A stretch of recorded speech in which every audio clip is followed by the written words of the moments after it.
Hi, this is Jacques Talk, and you're listening to Jacques Talk. This is a podcast where I talk about the Cowboys, the team I've covered as a beat writer, columnist, TV insider, and radio host for 28 years. I'll also talk about the NFL and the things I love, working out, streaming, food, and all things down. Welcome to Jacques Talk, where sports is fluid. What's true today might not be true an hour, a day, or a month from now. I'm going to give you the truth straight, no chaser. Glad to have you aboard. Let's get it. Welcome to episode 137 of Jacques Talk. Jean-Jacques Taylor, joined by my boy Big Joe in the Big Rig. What's the sit prep, dog? Let's on episode 137. 137. We are 48 seconds in. The light is red. We are 5x5, and Operation Jacques Talk is a go. 37. Who comes to mind? Man, you know, I don't like to Google, and I didn't Google. And I swear to you, I couldn't think of a 37. You might prove me wrong, but I could not think of a 37. I can't believe you don't remember Jaquan Hardy. Oh, no. Heck no. What do you have, a cup of coffee or something? I don't even think he had that. What about Abram Eblam? Abram Ebram, safety. Former pick of the Jets. Might be the number one pick of the Jets. Abram Ebram. But that was a long time ago. Goodness gracious. Yeah, I have to say, you know, looking ahead, 37 and 39 is going to be a problem for me. Just off the dome. And 36 wasn't no great deal either. So late 30 numbers for the Cowboys. Not a lot of bangers there. We do want to take a second to tell you, please do us a favor right now. All right, go to YouTube channel, The Real Jacques Talk. We got some good stuff over there. We got Good and Good for You. A new segment is coming up very soon this week on food to make you fit. That's good and good for you. If you're trying to get rid of that jiggle, go check it out. We got some recipes over there, show you how to get down without very much complication. 15 minutes or less, you can be eating good and good for you. We also got some interviews. We got Jacques Talk one-on-one over there with Patrick Creighton, and we got a dynamic episode coming up soon with, the former Boomer Sooner safety, Roy Williams. Well, we talk about things, we go deep, because, you know, me and Roy had some conflict at one point. We get into all of that and a little bit more. So check out the YouTube channel, Real Jacques Talk, and tell us what you think about it. Subscribe, like, hit the review button. We do appreciate you. Now, before Todd Archer gets mad at me, let's go talk to Todd Archer. Brought to you each and every Wednesday by Smokey John's Barbecue. 18, you know, I had an old man moment. I know the address, but now I forgot the address. It's on Mockingbird. I want to say 1820 West Mockingbird, Smokey John's Barbecue, home of the Jam Session Bowl. One of my boys, Justin, went by there last week and sent me a picture. He got down with the brisket and the sausage Jam Session Bowl and thoroughly enjoyed it. What up, dog? What's going on? How you doing? You feeling okay? Feeling good, thanks, yeah. Well, I mean, Appreciate you you had to drop your daughter, the former soccer star, off at the University of Arkansas, and I want to make sure you handle that well. I know you already dropped one off, but you know, every kid is different. This one was different because I didn't go to Chicago for Grace, but I did go to Fayetteville for Lily. That was, she said we couldn't cry until we got in the car, so we did our best. Okay, we're gonna take a quick aside because I'm honest. What were the tears for? Because she's growing up. Because you used to her rambunctiousness around the house and it's not going to be there, or you scared that Courtney going to put you out because it's just the two of y'all? Well, it's definitely not the last one. The first two.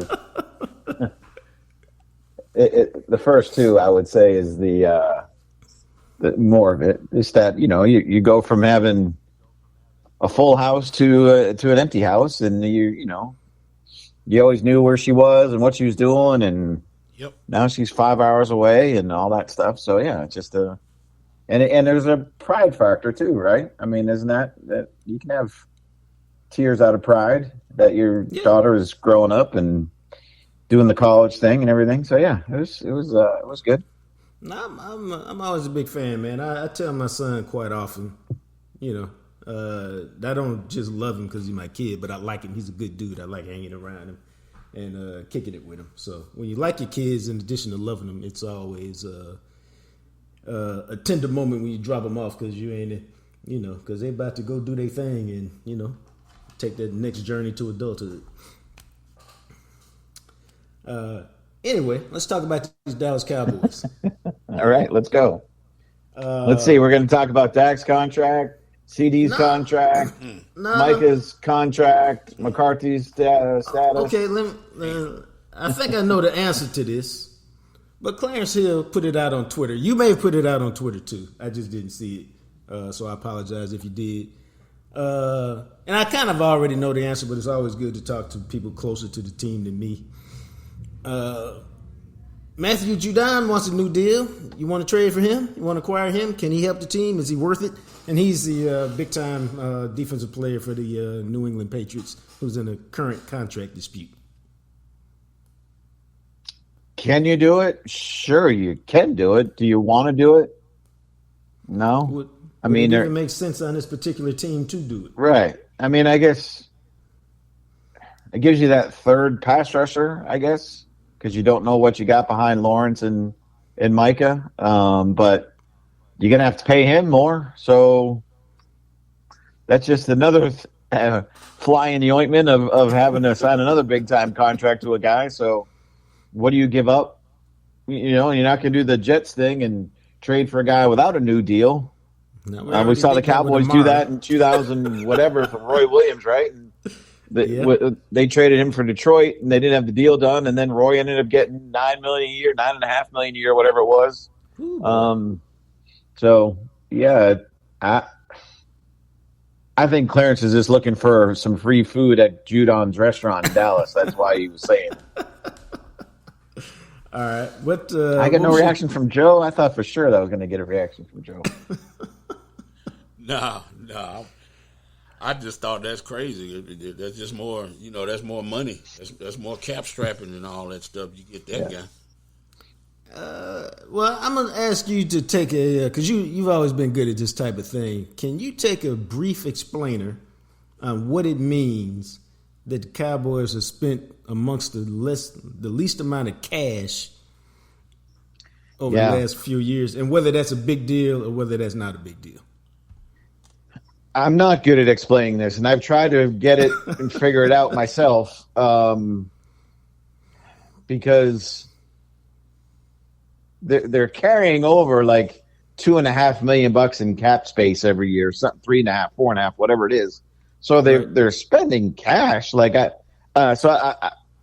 clearly there's ways that it gets accounted, and it's like, I guess, signing bonus maybe more than and that sort of thing. I'm really not good at this, but I think it's all related. You can just tie it to they don't sign anybody in free agency and to big time deals, and they haven't signed their big time guys yet to deals. But I would say as soon as they sign CD, that number is going to go from their 30th in the league to, what do we want to say, 20th in the league? Still not acceptable, for all the money that they make. And it's on, they have to meet certain minimums over a rolling 5-year period, and they always do. But again, when you're the most valuable franchise in the world,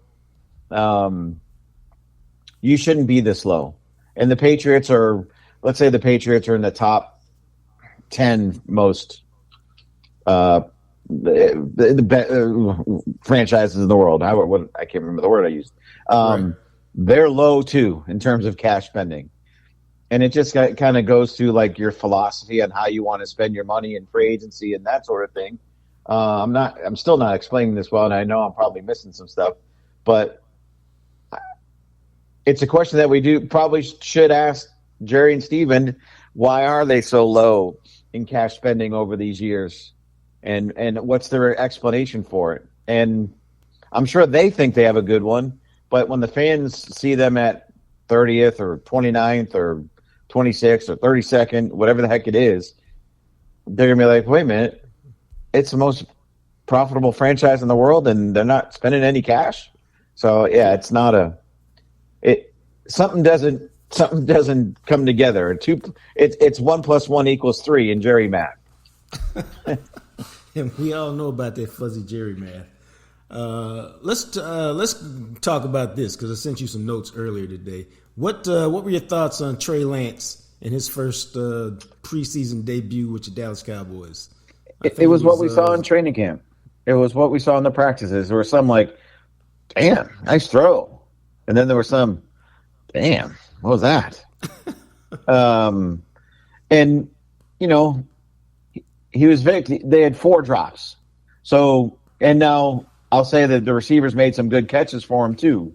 So that balances out. But let's say there were just 2 drops. Okay, his completion percentage comes up, his yardage comes up. He had a chance for 3 touchdown passes. If he hits one of them, I'm sure everybody, it's a little bit of a different story. I don't think it was as bad as people thought it was, but I don't think it was like anything that made you say, oh, okay, this guy he can be a starting quarterback for these guys next year.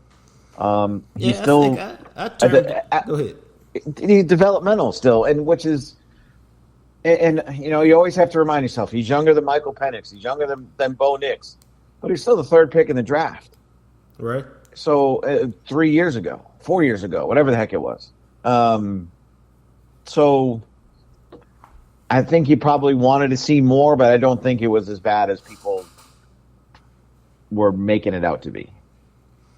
And it always leads me to this conversation when I talk about, okay, if we can, and you know, we're not going to go deep on Dak's contract today because it is what it is. Until it gets done, it ain't got done.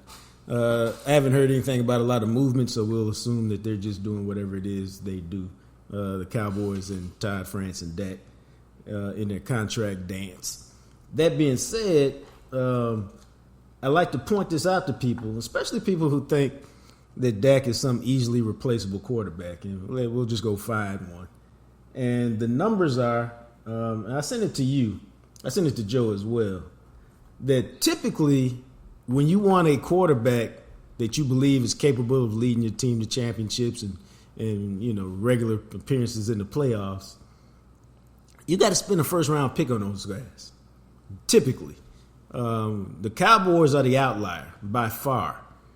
And there's always some outliers floating around. They just seem to have hit on them more frequently. Because if you think about it, your Dallas Cowboys have not spent a 1st-round pick on a quarterback since 1989. And we all know that was Troy Aikman. But even in the last 20 years... Or Steve Walsh in the supplemental. Or draft. Steve Walsh. That is a very good technical point. You know, and it's even more than technical because he actually played for the Cowboys. So, yeah. But in the last 24 years, their primary quarterbacks have been an undrafted free agent and a 4th-round pick, which is as lucky as you can get. Because... and I did the numbers, and we could talk about it in a second, just to lay it out for y'all. And I did projections based on what we know as of today. You look at 32 teams, 23 quarterbacks are 1st-round picks, projected starters. 4 are 2nd-round picks, 1/3, 3/4, including Dak, and a 7th, including Brock Purdy, or who is Brock Purdy. So, like, there's always an outlier. Like, Dak and Kirk Cousins are outliers because you typically can't find long-term consistent starters in the 4th round. Brock Purdy appears to be an outlier. Tom Brady was an outlier in the 6th round. And so when you look at that, man, and you look at their potential quarterback situation, there really is no other way to go get one other than to go spend the 1st-round pick if you don't want to get Dak signed or you can't sign Dak. And you know, I don't see that there's really a whole good way around it. Do you?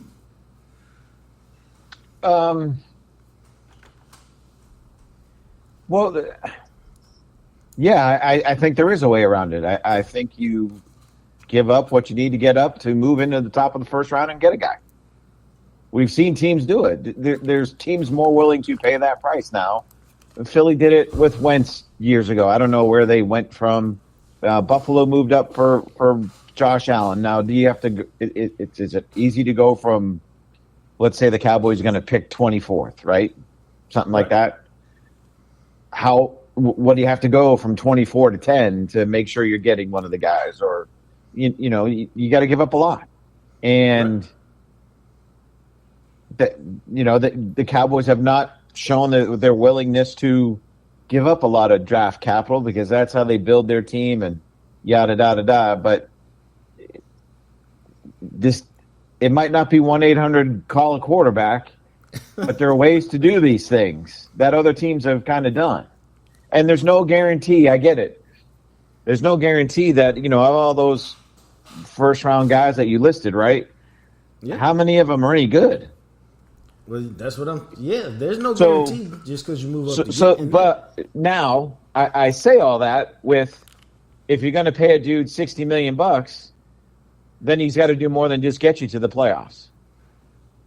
So you can't just pay a quarterback out of fear of, my God, we don't have one. We're never going to get one. Here you go. I don't think that's the right way to go about it either. There's got to be some kind of balance in there where if you're paying you should want to pay the guy $60 million because he's absolutely positively the guy who's going to get you to Super Bowl. Right? Yeah, not because I'm paying him. I'm not going to pay him $60 million because I don't have another guy. That's a very interesting point.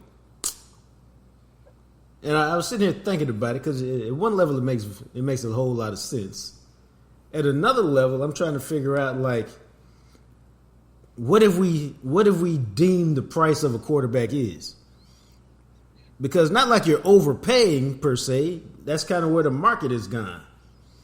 And so if you want a certain caliber player at that quarterback position, the market has kind of gone to wherever it went. Kind of like if you want to live in a certain school district or a certain neighborhood, if you want a house over there, you just kind of got to pay what the market says.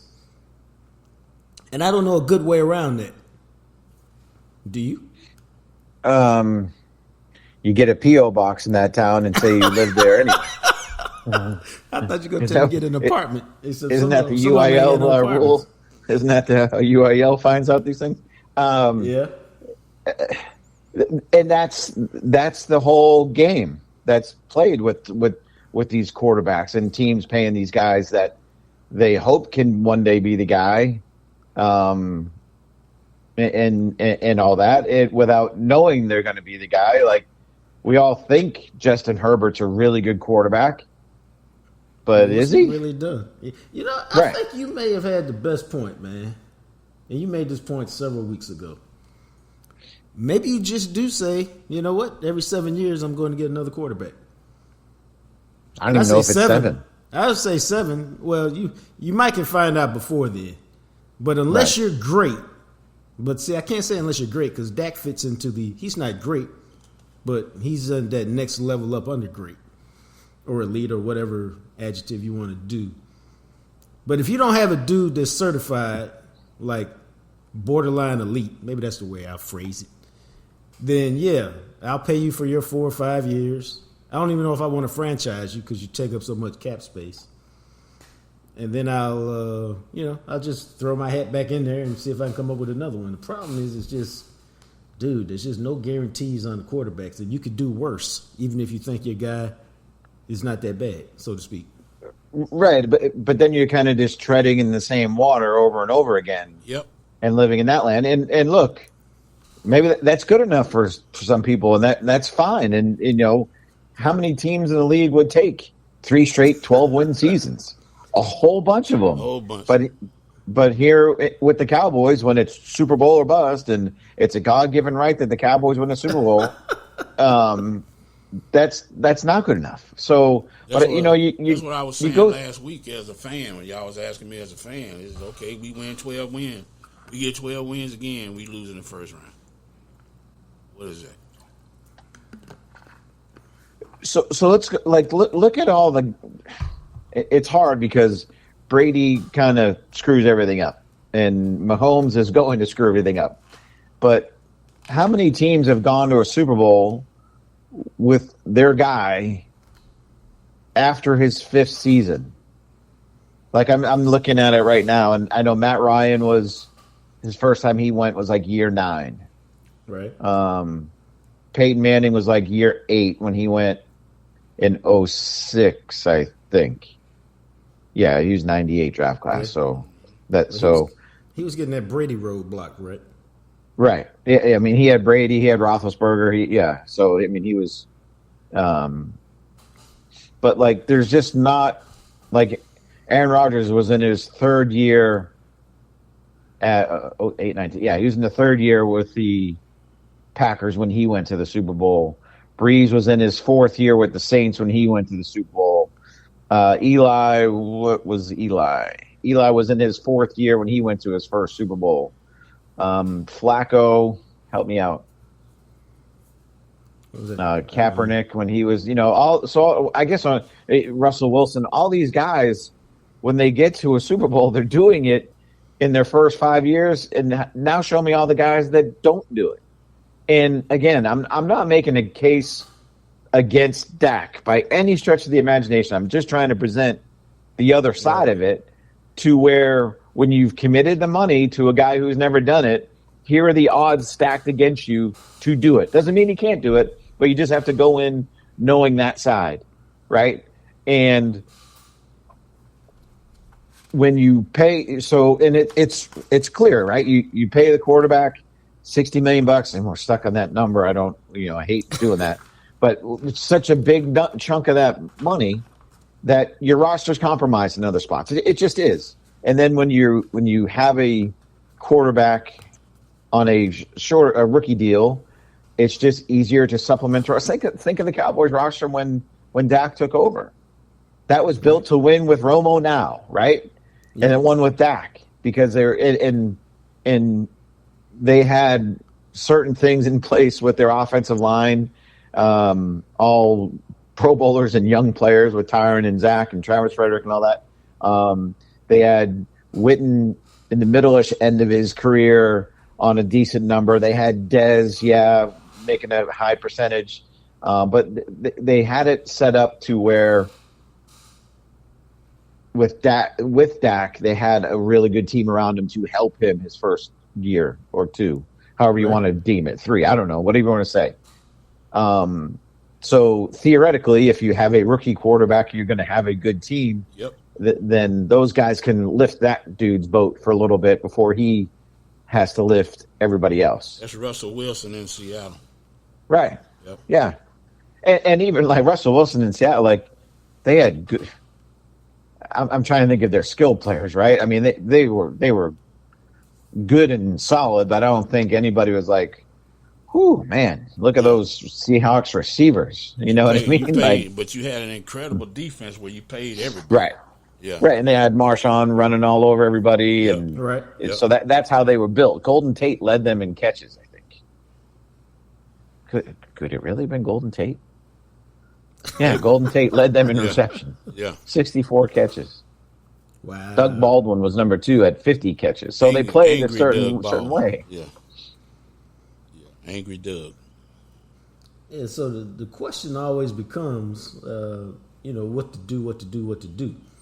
Like, and you raised an interesting question with San Francisco. Like, if you're Kyle Shanahan and you think you're a quarterback maker and you think your system is terrific, like, do you want to pay Brock Purdy $65 million or $60 million when his time comes up in 3 years? Or are you more like, Brock, we made you, dog. Why don't you take $40 million? Yeah. And then, but his agent is going to go, you're top of the league of this, you're top of the league of this, you're top of the league of this, you got this many wins. We the next one up. We need 62. Right. Yeah.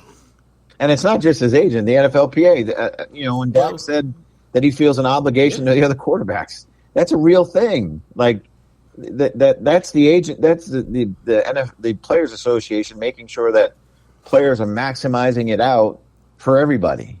And the second, you think they were pleased when Tom Brady, and I hate the whole, he took less. Yeah, he took less, but he really didn't take that much less. Like, he just didn't take everything. So, like, if you look at career earnings, he's still pretty good. Right. And he did have a supermodel wife who made more money than he did. Right. But maybe this is playing into the Ayuk talks for San Francisco too, because they know what's coming down the road when they got to pay their quarterback. So they got to make sure that they're slotted the right way at other spots, kind of like what the Cowboys are thinking when they have Dak, Mike, and CD. I mean, we're tired of hearing it, but it doesn't mean it's not true that teams have to have to think that way. And then, maybe San Francisco's thinking, gosh, dang, we took Trey Lance number 3 overall, and we found a guy better in the 7th round. So either they think they're geniuses because they got the 7th round guy, or they got bamboozled with their first pick by giving up 3 number 1s for him. So do they really know what they're doing with quarterbacks? Well, I think yes and no. I think they were trying to get an upgraded model because because they had success with Garoppolo, and we don't think he's anything other than average or basic. So this whole quarterback thing is just a weird conundrum, man. I don't know that there's necessarily a good answer, but I do know that the game to me is so hard that if you ain't got one, it's just really hard to do any kind of work. I mean, we've seen bad quarterback play, and when you got one that's just can't play, I mean, dude, you can't do anything. You literally can't do anything. You can't function, which means you have no chance to win. Who's the worst quarterback you ever seen in the Super Bowl? Who's the worst quarterback I've ever seen in a Super Bowl? Yep. I can think of 2 right off the bat. Your boy from Chicago. So now we're going with what I've seen. So I can't go back to like. Have to be at the. Who? Rex Grossman would have to be near the top of the list. Yeah, Grossman. Who was the Chargers quarterback when they lost to the Niners in '94? Was it Stan Humphries? Stan Humphries. I would say Trent Dilfer and and David Woodley. Damn, we went way back on David Woodley. Yeah, I've seen him. Right, that's right. He was terrible. He was terrible. But Trent was bad.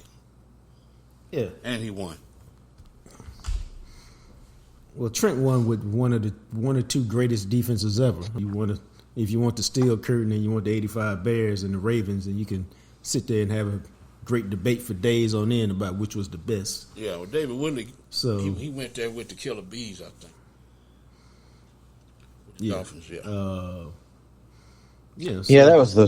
I had to look that up because I remember. I covered the Dolphins. I'm like, oh yeah, I remember David Woodley, and I'm like, how bad was he? And then I forgot that was the strike year. So, would they play 10 games or something that year? Yeah, I think Andre Franklin led the league in rushing that year. With 700 yards. Yep. Again, 10 games, but yeah. Right. So you can get there, but it's damn near impossible. My point is, you can get there, like you said, but it's impossible without good quarterbacking. Yeah, and it's just, I mean, that's the whole conundrum. That's why even when you look at the quarterbacks who are projected to start, you got 8 number 1 overall. Well, where would we put Nick 13. Foles in that list, by the way? Nick Foles. Wow. Yeah, he's on there. He was the worst? He was. Yeah, I would. Are we putting him on the worst list? I don't know. We can. Well, we're not putting him on the best list. Well, he balled out. Put him on the best list. And, well, what he did during the playoffs in the Super Bowl was all good. What he did during the regular season after that, I don't know. He was one of the worst, but he never did anything anywhere else. But at that point, he balled out. So I guess you can put him on the Trent Dilfer list, where Trent didn't play bad. He was bad. He was terrible, but he didn't play bad for Baltimore. You know, that'll take you down a rabbit hole that'll have you talking about Eli Manning, who had a couple great playoff runs and was incredibly meh besides that. Yeah. He was a turnover machine a lot of times. Even the year they won the Super Bowl in 2007, 23 TDs and 20 picks in the regular season. When they won the other one, 11? He was actually pretty good that year, although their record wasn't. So, but that's Eli. He's getting in the Hall of Fame over my dead body. So, it don't really. I mean, dude, he's like, he had 2 great playoff runs. Nobody's saying he didn't. You know what he needs to be? He does not need to be a Hall of Famer. What he needs is a what do you call that thing, man? where you have a little section of the Hall of Fame and you talk about guys who had the great Hall of Very moments. Good? No, he needs like an exhibit. Like, he wasn't really very good, but he had these 2 great stretches in the playoffs. And so we give him an exhibit, and even if you got to buy a little special ticket to that exhibit, okay, that's fine. But Eli Manning is like just, there's nothing about his career other than those 2 playoff runs that says Hall of Fame. I just looking at his numbers. He led the NFL in categories 3 different times in his illustrious 17-year career. You know what those categories were? Interceptions and 3 different times he led the league in interceptions. Hey. It's the only thing he ever led the league in. Yeah, and he did it 3 different times. Yeah. He did it year 4. He did it year 7. He did it year 10. Dude, I don't know, man. Whoo! I could talk all day about how average he is. But he made plays when it counted, so in the playoffs, the few times he got there. He went to the playoffs 4 times in 17 years. But he won 2 Super Bowls. It's just, whoo. Wouldn't the Cowboys give that up for the quarterback? You know, they've had very good quarterback play for the last since 2007. Right. 6, whatever you want to, right? They've had pretty much top of the line quarterback play, or as good as you can get for throw up 15, I guess.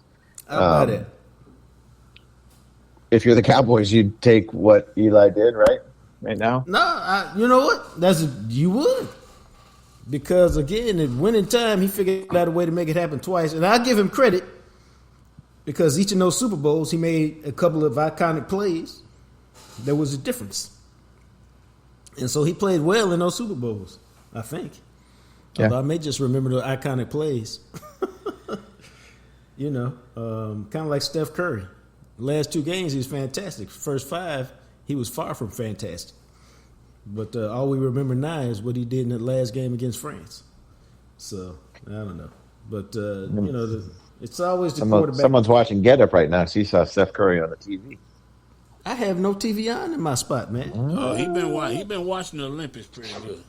Oh, I've never watched the Olympics like this. I've been on one. So I don't know what to say about the quarterbacks, man, other than once you get rid of a good one, it's just a journey. I don't know where the journey takes you. I don't know how long it is, how short it is. I just know that you're on one, looking for that guy who can be a winner.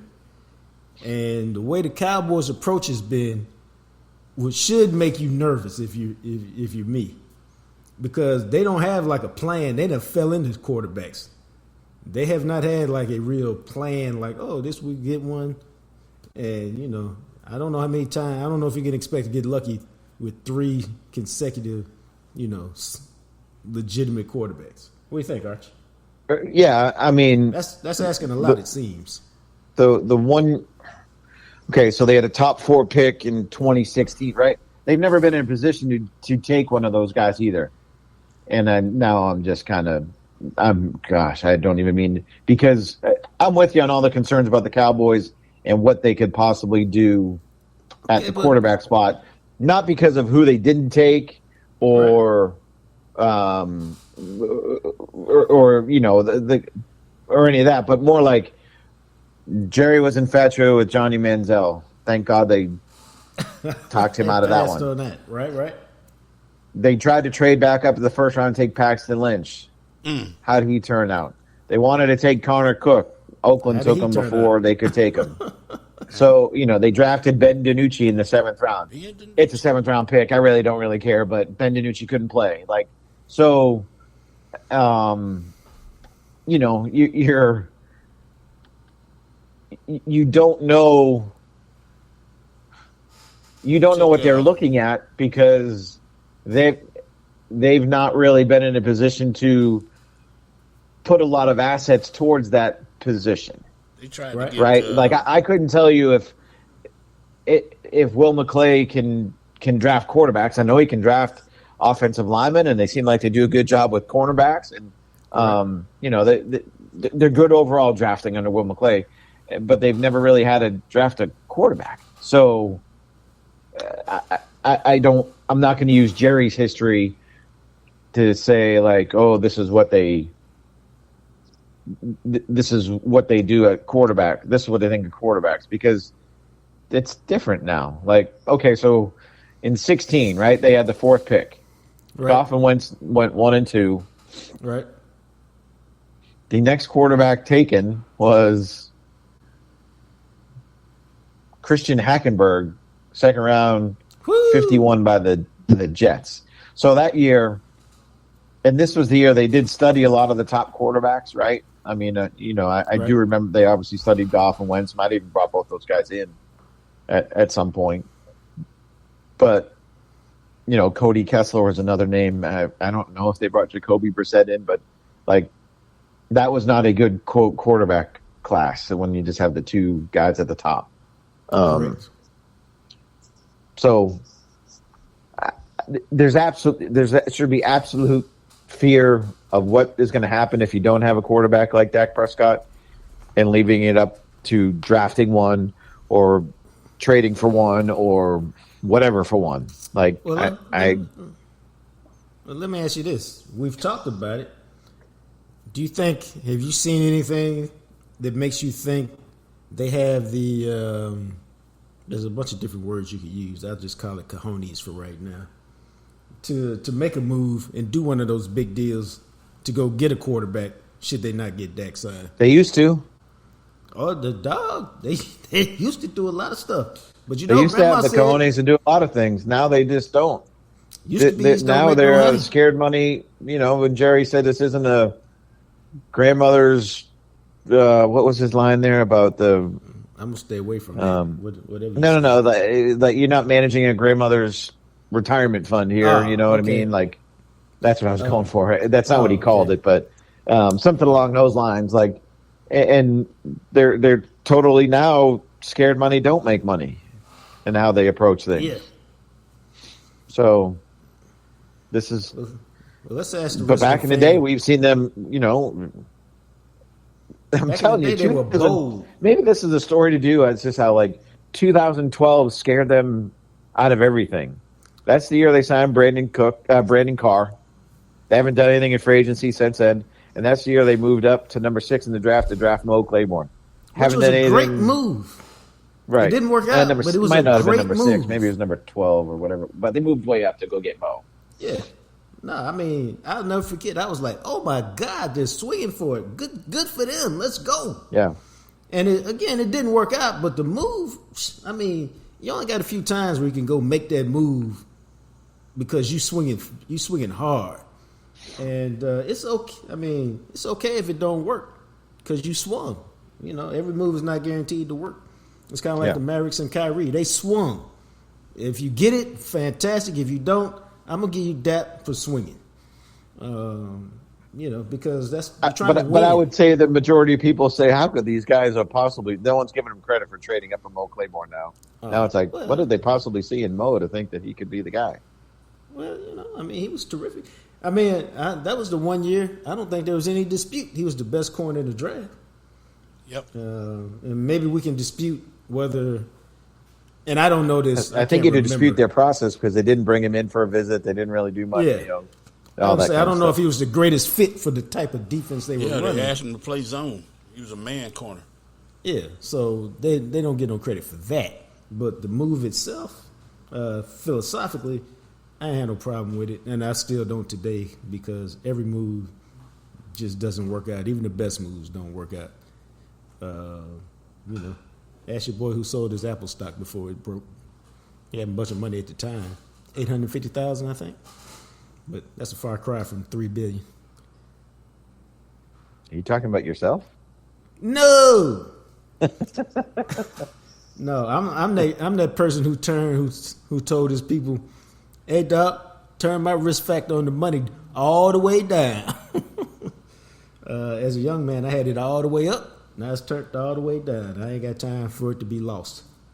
But anyway, that's our quarterback conversation this morning. I think it's been interesting because the bottom line with it, man, is if you don't sign Dak, there's a bunch of different options to take, and it'll be interesting to see which one they do. Right. Because, and the one thing we didn't talk about it real quick is the one reason when you say, hey, we can go trade a quarterback every 5 years, this or that, or trade them out, swap them out. We didn't take into consideration whoever's coaching the team at the time who's like, hey, man, I ain't trying to put my job on the line for a risk and a gamble. I want a dude who can play.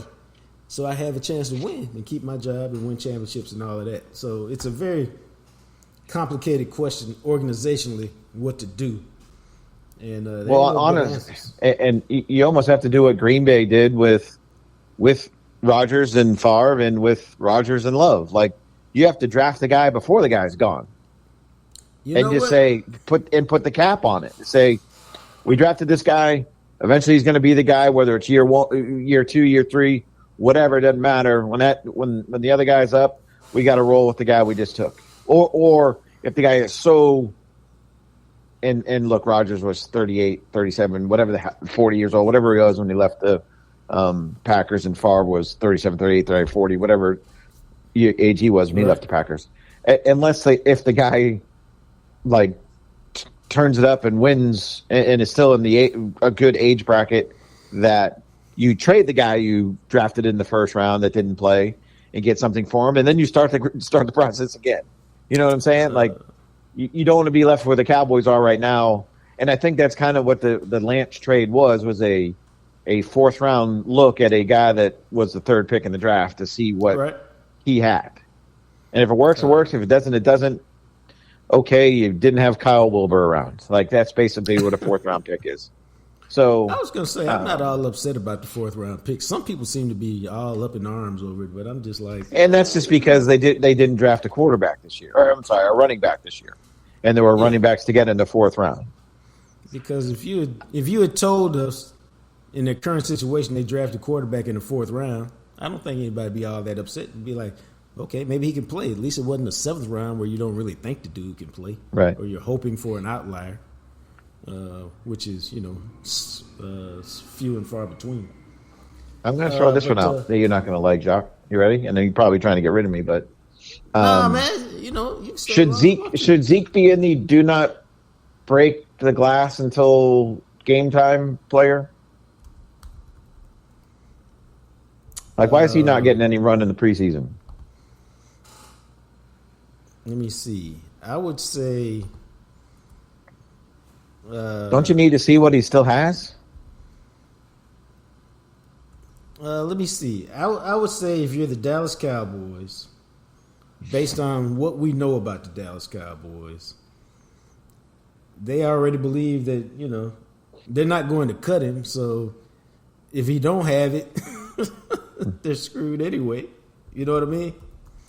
They're not going to, they do some weird stuff sometimes. And I see them up close, and you do too. So maybe other organizations operate like this. But Parcells would throw him out there because what would he say? Every year, once you got to show me that you still got it, you ain't got to show it Eddie to me George. often. Eddie showed me he still has tread on the tires. Right. And whatever day he showed him that, he lost him the next day because Eddie couldn't run anymore. Yeah. And then we needed Julius Jones to get healthy. The quiet secret is Eddie was such a banger, I don't know that he could ever run. His whole career average was 3.8. Right. He was just a big banger, and for the way they built their team, he was perfect. On another team, it'd been like, dude, you ain't no good. If Zeke's not, and if Zeke doesn't play, that's fine. I'm cool with that. But then Rico Dowdle shouldn't be playing either because those are your top two running backs. I was more surprised that Rico Dowdle was out there given his injury history than anything else. I really was. If that's your guy that you decide to roll with, for better or for worse, he always seems to be hurt. I damn sure wouldn't be sticking him out there in no preseason game. Right. What does Zeke look like in practice? Is he getting run in practice? What does he look like in practice? No, he doesn't get a lot of work, to be honest with you. He takes let's say there are 4 plays in each segment of team, right? Yep. He'll get 1 snap. I don't think he takes back-to-back snaps. And if he does, it's the rare deal. Because when he does get the ball he does what all the running backs do. He runs to the end zone. You run in another play by the time he gets back to the deal. But it's not like he's taking play 3. You know what I mean? So I don't know, man. He looked electric in them IG videos. He hasn't had a lot of work in the last couple of years. He's been gone, right? He had 200-something carries last year with the Patriots. Did he? I didn't realize he had that many. Me neither. I didn't realize he had. I'm sorry, he had 184. 184. 184, yeah. But he had, most of those carries came in the last 5 games after Ramondre Stevenson got hurt. Like right. He finished the season with 6 straight games with double-digit carries. Up until that point, he did not have a game. He did not have back-to-back games with double-digit carries. Well, either he lost it, and he don't have it, or he's rested, and he might give us a little something. He don't have it, bro. I mean, and it pains me to say that. If he's part of a committee and it's a true committee, cool. Yep. My argument is the Patriots don't have a Ramondre Stevenson to pair him with. Yeah. Well, I don't think. I'm sorry. The Cowboys don't have a Ramondre Stevenson to pair him with. I don't think he'll be young Zeke. I think he can be serviceable. That's the whole thing. Is serviceable. I don't think he's gonna ever be explosive Zeke. But you can get some yards behind a good line and some vision and stuff like that. Because he is last year they ran for 19. Last year they ran for 1,900 yards as a team, something like that. Their running backs, I think, had call it 1,500 of those yards. Right. Are they getting 1,500 yards out of these backs? Dude, I don't know. That's less than 100 yards a game. Good luck. You got to hope so. But then they do supplement it with Dak's got his runs, CD's got his runs, Turpin's got his runs. They'll do jet sweeps and blah, blah, blah, all that kind of stuff, right? So, take that into account. The problem, but just straight running back stuff. And we all know this is the game. The game is, can you run it when you want to run it? Whenever that is. At the end of the game, 2-minute, goal line, whatever. When you want to run it, can you run it? If you can, it's all good, baby. And if you can't, there's going to be a few more L's on that standings this year. And look, I think Zeke will make them a better goal line team than they were last year. Think of the Miami game. I still don't know how Tony Pollard doesn't score on that first drive. He sure looked explosive with Tennessee the other day. Right. So they'll be better there, but talk to me between the 20s and the 20s. Where are the explosive runs coming? Where are the 20-plus yard runs coming from? You can't just grind it and grind it and grind it. And let's be honest, I don't think McCarthy's a guy who wants to grind it and grind it and grind it. He don't. Right. Despite what he says. You have a record for this team yet, or are you still studying them? Yeah. 10-7. Right? Okay. I don't like the fact that they have to play the AFC North. I don't think that's a good thing for them. Right. But the NFC South stinks. So they clearly the Cowboys have something over the division that they play in. Their division record's always good. So, I'm trying to think of like the games that will determine what type of season they have, right? Obviously, the opener will go away, but a long way. But that at Cleveland, that's a winnable game. Home against Baltimore, that's a when you look back on it, type of you win that. Okay, you kind of set a tone. At Pittsburgh's a loss. Home against Detroit, it's another flip flop the season kind of game. Home against Houston's another flip flop the season kind of game. Home against the Bengals, a flip the season kind of game. So that's 4 games, and I think 3 that determine what kind of season you have. Either way, 3 of those 4 are at home. So that's good news. That's why I said 10-7.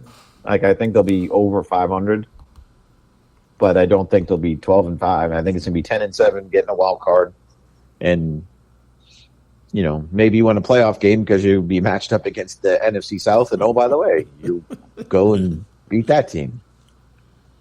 All right. Well, let's hope so. And then you're left with a situation like, good, okay, well, Dak's won however many games the last 4 years. Now, actually, if it gets to that point and Dak's not signing a deal, Dak ain't signing the deal. So, I still don't. I don't know. I still get the feeling he's decided. Unless they really bring my number in, we'll just go to free agency and see what it is. He's bet on himself 2 or 3 times already. I don't think he cares about betting on another himself. thing with maybe Dak's tired of all the BS. Yep. Could be, man. And he just wants to see what it's like somewhere else. Now, here's a bold prediction. You ready? Yeah. As I look at CD highlights on TV in my hotel room. CD will have a deal by Sunday. All right, Here's my bold prediction. I'm basing it on absolutely nothing other than, at some point this thing's got to get done, right? So let's just say the bold guess, not even the bold prediction. I like that.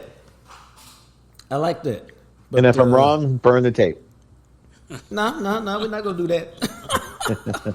We'll bring it back a little bit, a little small piece here and there. But we appreciate you, Doc, as always. Right. Yes, sir. Talk to you next week. That's Todd Archer, ESPN Insider, my longtime friend. Used to work the beat with us together, me and him. And he's one of the good guys in the media out there. Todd Archer, brought to you each Appreciate and every Friday. Oh, you still on? I thought you had left. Well, I wanted to hear the good words you had to say about me. Later. All right. Later, bro. That's what happened. I thought he was gone. That's Todd Archer, brought to you each and every Friday by Smokey John's Barbecue, 1820 West Mockingbird, home of the Jam Session Bowl where my boy Justin went by this weekend. Justin rocked. He sent me a picture. That's how I know he went. Justin went with the brisket and the sausage and the mashed potato bowl. You can also get it on the mac and cheese. But once you get the bowl and you pick your choice of meats, all the good stuff you find on a loaded baked potato like butter and sour cream, bacon bits, cheese, all of that stuff, man. They put it on there, drench it with sauce, drizzle it with sauce. It's your choice. And that's how he went down. That's what he went and got. And it was fantastic. Smokey John's Barbecue is food to live for. That's very important because we all want to live. I was looking for something out here. If you need Smokey John's in your life and you can't get over there to the restaurant, to the storefront, all you got to do is go to SmokeyJohns.com, click on the marketplace, and you can get the rub or the sauce. That's a rub right there. Or the sauce delivered to your crib pronto, like a couple days. If you need it in your life today, you can go by HEB. They got them all over Dallas now. Burleson, Waxahachie, Allen, Frisco. Get the sauce or the rub. Have it at your house today. If you go to Joe V's Smart Shop, they got 2 of them in Dallas. One of them is off of 67 by Duncanville. You can get not only the sauce and the rub, you can also get the banana pudding, which I hear will change your life. How do I know this? Because I've tried it. Now, I do want to tell y'all this. Smokey John's got their Labor Day special going on. You can get the pulled pork sandwich pack, which is a whole lot of stuff. 2 pounds of pulled pork, 8 buns, a quart of baked beans, quart of coleslaw, a gallon of tea for $69.95. Or the large barbecue pack, which is 2 whole, I like this one, dog. 2 whole chickens, 2 hot links, a quart of baked potatoes, a quart of baked beans, a quart of potato salad, a dozen rolls, a pint of sauce, lemonade. Dude, here's what you got to do. Hey. You still got time. Joe's like, I like that. You still got time. You got to place an order by August 29th. You can do it on the website. It's SmokeyJohns.com/order, or you can give them a call. 214-352-2752. 214-352-2752. Get your Labor Day special in right now. Let's take a short trip around the block, man, since Archer pulled a Clarence Hill on us today. We don't mind that because Archer does not abuse his ability to pull a Clarence Hill, which is still the whole show. But we love both of those guys. I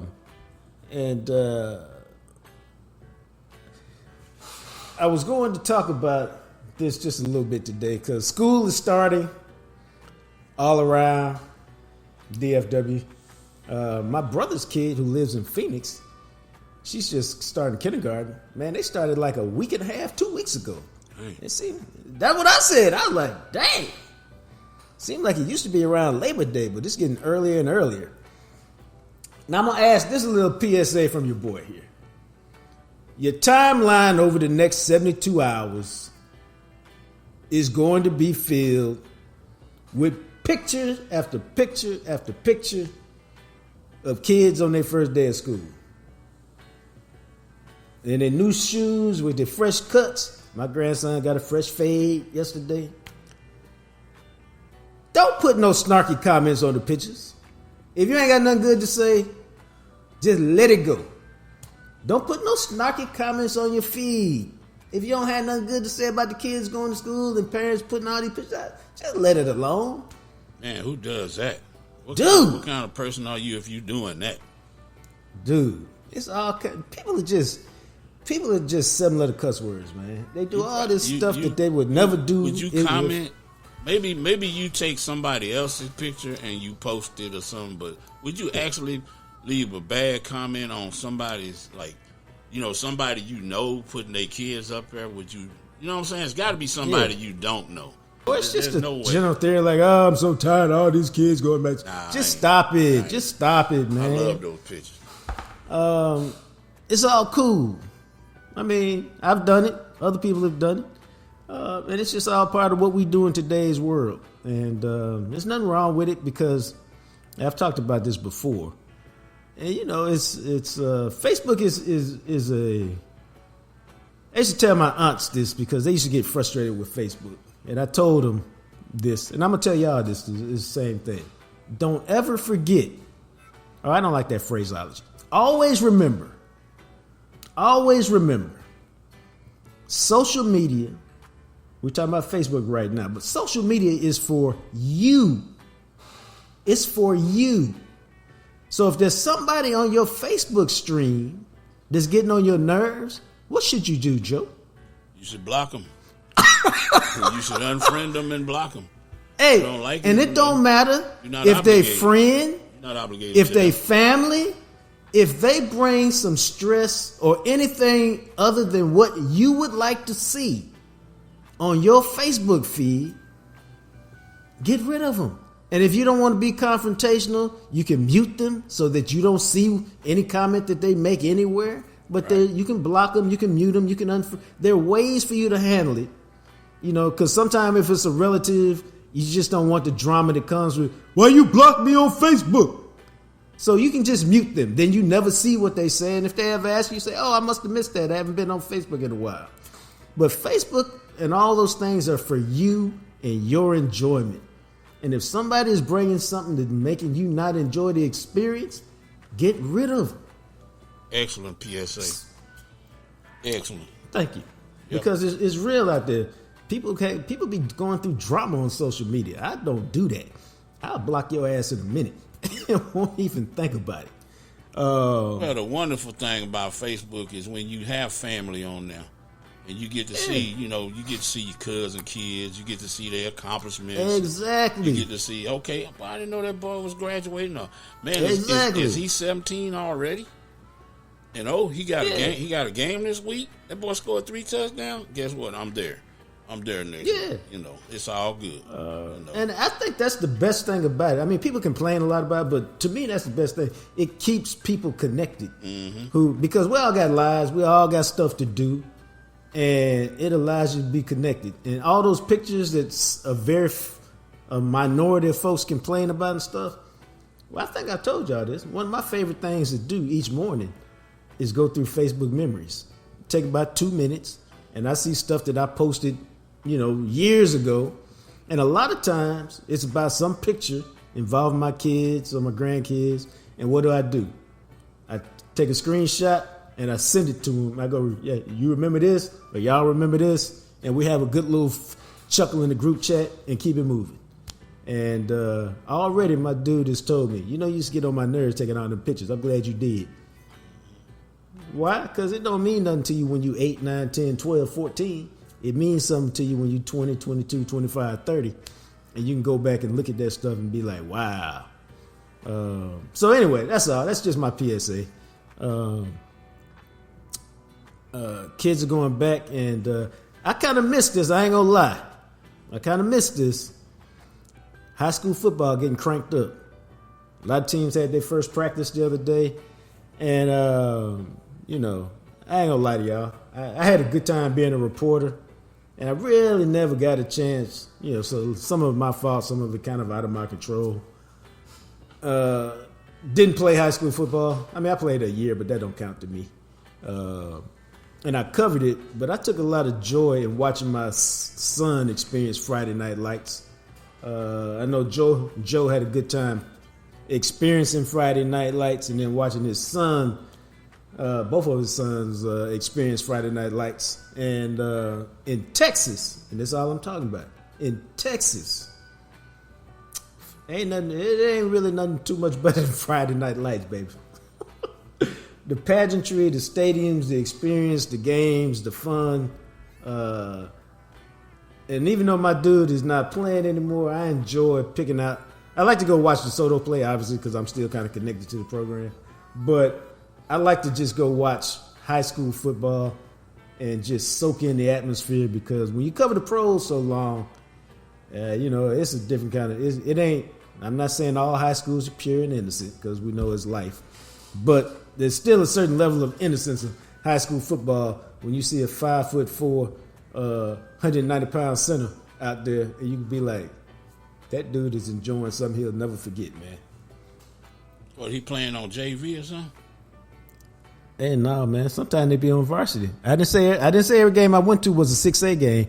Sometimes as you move down, 5'4", 190. You want to play? Yeah. Oh, the real talk, dog.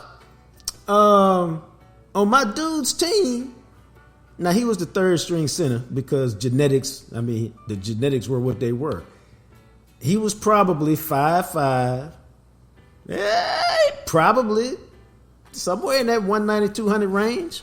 And he had been the center when? In the 7th grade and the 8th grade, and he just never got no taller. And so he didn't play very much. But they snuck him in a couple games where they had blowouts, and he got to step out there on the field a couple times. But, he still has some memories I'm sure he'll never forget, because anytime you're part of a real team, like I said, I only played freshman football. And then my grades were bad, and my mom instituted her own no pass, no play. And, she was working at night, and so I didn't really have a ride home on the athletic. But, it was all kind of complicated. Although I'm sure if the desire had been strong enough, I'd have figured out a way. But by the time my junior year rolled around, I was into being a writer and all of that. And so I did that thing.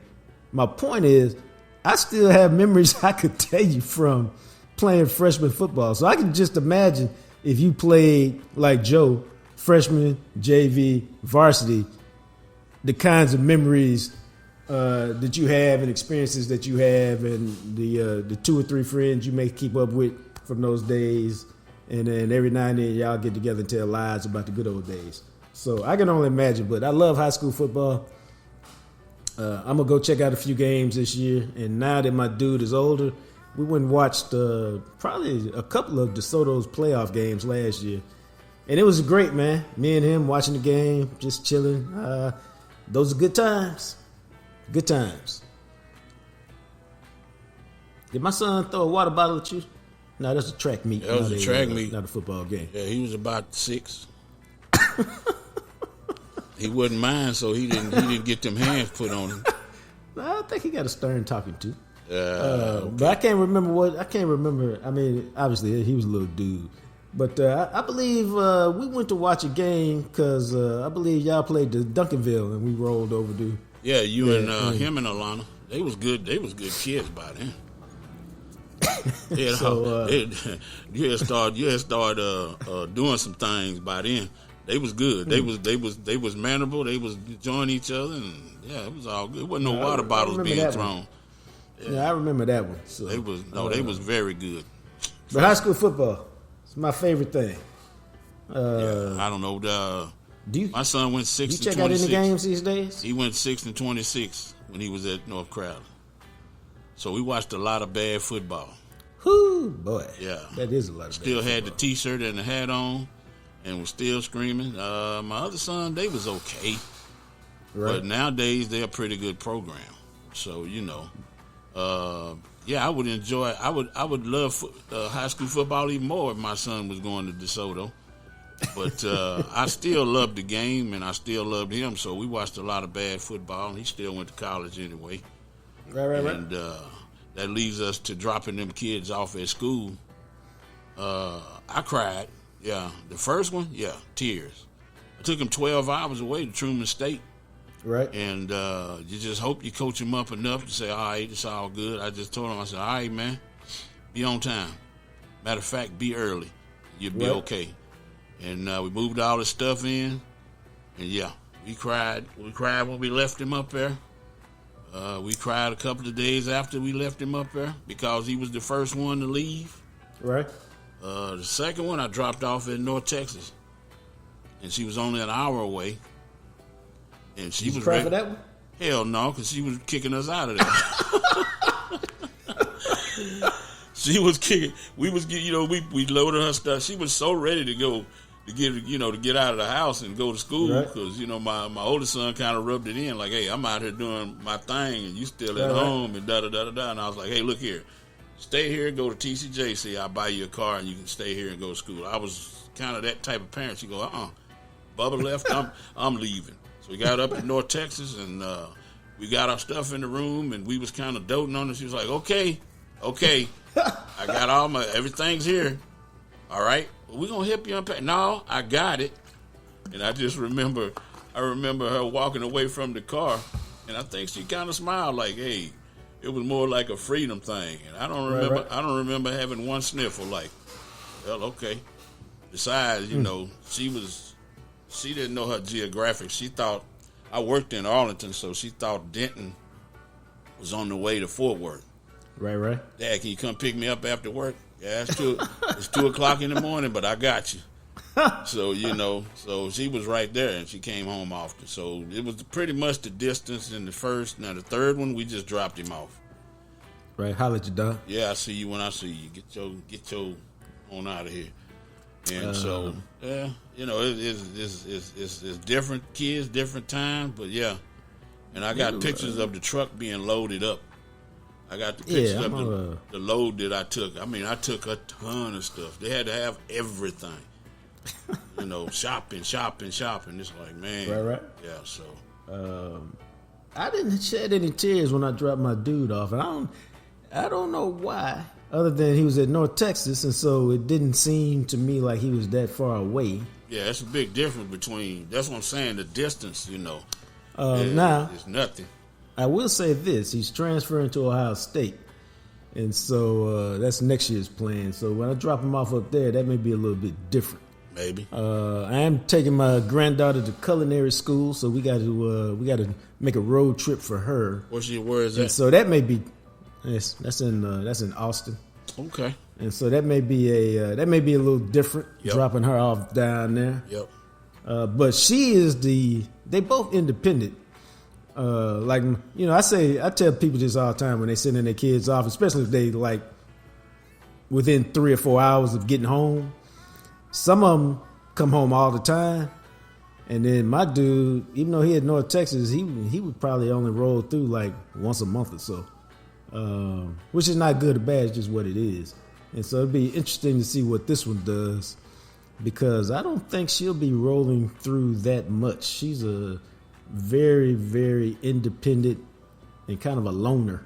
And so I think she's looking forward to being on her own, so to speak, and out and about, and starting her journey toward adulthood. Because you're not an adult, people, until you can pay for all your shit. I'm talking about your apartment, your house, your insurance, your cell phone, Netflix, When you can pay for all of that, you have reached adult status. Till then, you're just a different percentage of kid. That's all I'm saying on that. But hey, for all you people dropping your kids off at college, embrace that. Let them tears flow if they need to flow. Hug and kiss them. And, it's a trip, man. Because everybody got their own way for dealing with that mess. Yeah, it's a big change. Leave the kids. It's a big change sometimes. Some kids, they grow up a little bit or they grow up a lot of bit.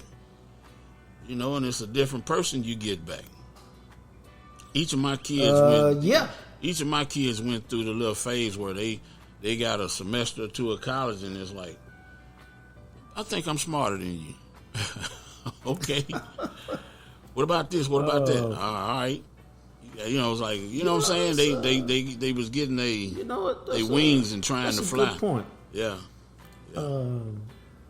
I would say, I hadn't really thought about it like that till you just said it. My dude has changed dramatically since he went to college. And it's the part that I see, he's changed dramatically since I went to college. Since he went to college.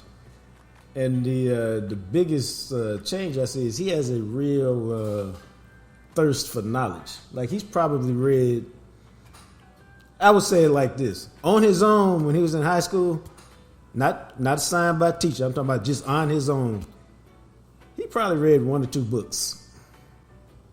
Since he been in college, man, he done got this thirst for knowledge. He done probably read 30 books in the 2 years he been gone. And every time I see the boy, he got a book in his hand, trying to read about something, this, that, or the other thing. Well, it's the intellectual deal where you talking to people. Yeah, that's a good way to say it. You're talking to people that are more like you. And so when they enlighten, when they discussing something, you kind of want to have an idea of what they talking about. Or you want to be in the same frame of mind, So, yeah, if this guy reading something and the other guy reading something and everybody's moving toward a certain thing, you want to know too. Yep. You don't want to be sitting there like, wow, I didn't know that. Or, you know what I'm saying? So you just kind of learn too, It's like that in sports too. You start learning, when you go learn football. But you just know what you're supposed to do on your, you know what you're supposed to do on your assigned play. Right. And that's how you play high school football back in the day. You get to college and they start doing all that motion and the formation changes and all that other stuff and you don't know what's going on. Guess what? You start talking about the game off the field. You start talking about it after the field.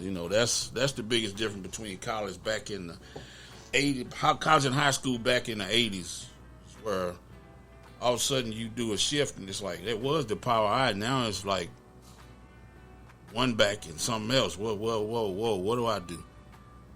So, it's one of them things where you want to be in the know with people. Yeah, I can see that. I can see that. Yeah. So that's what we got going on. Enjoy your kids. And, hey, do us a favor. Check out the YouTube channel, The Real Jacques Talk. We got some interviews with Patrick Creighton up there right now. And don't forget, we got good and good for you. It's dropping this week. My recipes. Don't laugh, they're good, and they're good for you. I wouldn't lie to you. And then we got an interview with Roy Williams, the former Cowboys safety, that is out of this world. A lot of stuff you haven't heard before coming sometime soon, next couple of weeks. But go to the YouTube channel, check it out. You can follow us on IG at The Real Jacques Talk. Hit me up on Twitter, X, at JJT Journalist. And then I'm always on Clapper at I Am Jean-Jacques Taylor. For Big Joe and the Big Rig, until we chat again, you guys be blessed.